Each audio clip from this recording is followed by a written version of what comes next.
Welcome to జనం మాట. నేను మీ చంద్ర. జగన్మోహన్ రెడ్డి గారు ఎన్నికలకు దుందుడుకు వ్యవహారంతో ముందుకెళ్తున్నాడు. ఏ విధంగా అంటే ఇప్పటికే 1, 2, 3, 4 లిస్టులు విడుదల చేసి 5వ లిస్టుపై కసరత్తు చేసి ఈ రోజే విడుదల చేశారు. అయితే ఈ 5వ లిస్టు విడుదల చేయడంతోనే వైఎస్ఆర్సీపీ గెలుపు బావటంలో ముఖ్యంగా ఎవరు ఉండబోతున్నారు, ఎవరు ఉండబోరు అన్నది మనం చూసుకున్నట్లయితే ప్రస్తుతానికి 5వ లిస్టు చదువుతున్నట్లయితే అరకు వెళ్ళి ఎస్టీ ఇక్కడ రేగ మృత్యలింగం గారు, కాకినాడ ఎంపీ చర్మలశెట్టి సునీల్ గారు, మచిలీపట్నం ఎంపీ సింహగడ్డ రమేష్ బాబు గారు, అవనిగడ్డ సింహాద్రి చంద్రశేఖరరావు, అదేవిధంగా నరసరావుపేట ఎంపీ పోలబోయిన అనిల్ కుమార్ యాదవ్. ఇక్కడ మనం పోలబోయిన అనిల్ కుమార్ యాదవ్ గారిని చూసుకుంటే ఇప్పుడు ఆల్రెడీ ఈయన ఎమ్మెల్యేగా ఉన్నారు. ఎమ్మెల్యేగా నెల్లూరులో ఎమ్మెల్యేగా ఉన్నారు. మరి ఎమ్మెల్యేగా ఉన్న ఇన్ని ఎంపీగా ఎంపీ ఇన్ఛార్జ్ ఎందుకు ఇచ్చారంటే ఇక్కడ యాదవ ఓట్లు ఎక్కువగా ఉన్నాయి. యాదవ ఓట్లు ఎక్కువగా ఉండడంతో దాదాపు 150,000 ఓట్లు మనకి ఇక్కడ నరసరావుపేట ఎంపీ స్థానంలో ఉంది. ఇదే నేపథ్యంలో అక్కడ ఆల్రెడీ 7 ఓసీ ఎమ్మెల్యే అభ్యర్థులు ఉన్నారు, ఓసీ ఎమ్మెల్యే క్యాండిడేట్స్ ఉన్నారు. ఇప్పుడు అక్కడ బీసీలకు పెద్దపీట వేయాలని చెప్పేసి జగన్మోహన్ రెడ్డి గారు ఖచ్చితంగా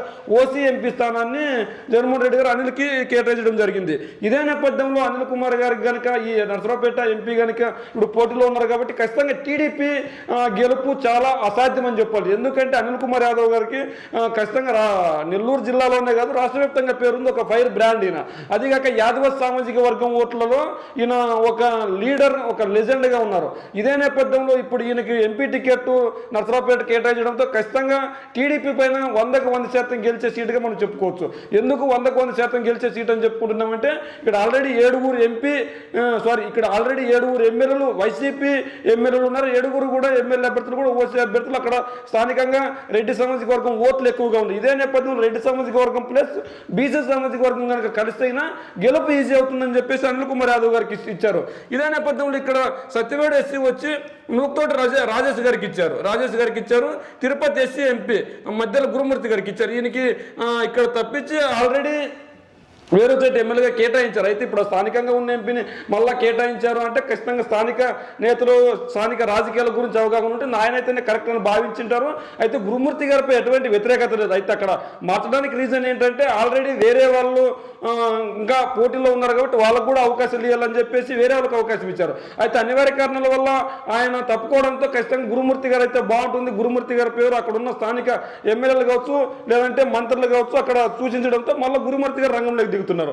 ఇప్పుడు ప్రస్తుతానికి మనం చూసుకున్నట్లయితే 1, 2, 3, 4 ఎంపీ స్థానాలని కేటాయించారు. 3 ఎమ్మెల్యే మనం నిన్ననే చెప్పుకున్నాం ఏ విధంగా 4 ఎంపీ స్థానాలు జగన్మోహన్ రెడ్డి గారు నిర్ణయించారు, 3 ఎమ్మెల్యేలు నిర్ణయించారు. మనం నిన్న ఏవైతే చెప్పుకున్నాం అరకు కావచ్చు, కాకినాడ కావచ్చు, మచిలీపట్నం కావచ్చు, అవనిగడ్డ కావచ్చు, నరసరావుపేట కావచ్చు, సత్యవేడ కావచ్చు, తిరుపతి కావచ్చు. మనం ముఖ్యంగా నిన్న కాకినాడ, మచిలీపట్నం, నరసరావుపేట గురించి మనం చర్చించాం. ఏ విధంగా ఇక్కడ ఖచ్చితంగా చలమలశెట్టి సునీల్ గారు సీట్ ఆశిస్తున్నారని చెప్పాము. అదేవిధంగా చలమలశెట్టి సునీల్ గారికి ఇచ్చారు. ఇక్కడ మచిలీపట్నం నుంచి 2-3 పేర్లు పరిశీలించినప్పటికీ సింహగడ్డ రమేష్ బాబు గారిని ఇక్కడ కేటాయించారు. ఎందుకంటే మచిలీపట్నంలో ఖచ్చితంగా గెలిపే బావుటిగా జగన్మోహన్ రెడ్డి గారు ముందుకెళ్తున్నారు. అందులో ఆల్రెడీ మచిలీపట్నం ఎమ్మెల్యే అభ్యర్థిగా వచ్చి పేరుని కిట్టు నియమించారు. పేరుని కిట్టు సింహగడ్డ రమేష్ గారు ఇద్దరు కలిసికట్టుగా పనిచేస్తారు. మిగిలిన ఎమ్మెల్యేలతో కూడా ఎమ్మెల్యే అభ్యర్థులు కూడా సింహగడ్డ రమేష్ బాబు గారు ముందుకెళ్తారు. అందులో రమేష్ బాబు గారు కేటాయించారు. ఇక్కడ తిరుపతి ఎంపీ ఎస్సీ నియోజకవర్గం ఎంపీ వచ్చి గురుమూర్తి గారికి కేటాయించారు. గురుమూర్తి గారు ఆల్రెడీ ఎంపీగా ఉన్నారు. మరి ఇక్కడ ఈయనకి అవకాశం ఇస్తే ఖచ్చితంగా గెలుపు బావుట ఎగరవేస్తారని చెప్పేసి ఈయనకి మళ్ళీ అవకాశం ఇచ్చారు. ఈ విధంగా జగన్మోహన్ రెడ్డి గారు 1, 2, 3, 4 గారు 5వ లిస్టుతో కూడా జగన్మోహన్ రెడ్డి గారు ముందుకెళ్తున్నాడు. ఖచ్చితంగా గెలుపు బావుటగా లక్ష్యంగా చేసుకుని జగన్మోహన్ రెడ్డి గారు ముందుకెళ్తున్నాడు. మరి వైఎస్ఆర్ కాంగ్రెస్ పార్టీ రిలీజ్ చేసిన 5వ లిస్టులో పేర్ల గురించి మీ కామెంట్ రూపంలో తెలియజేయండి ఏ విధంగా ఉందో.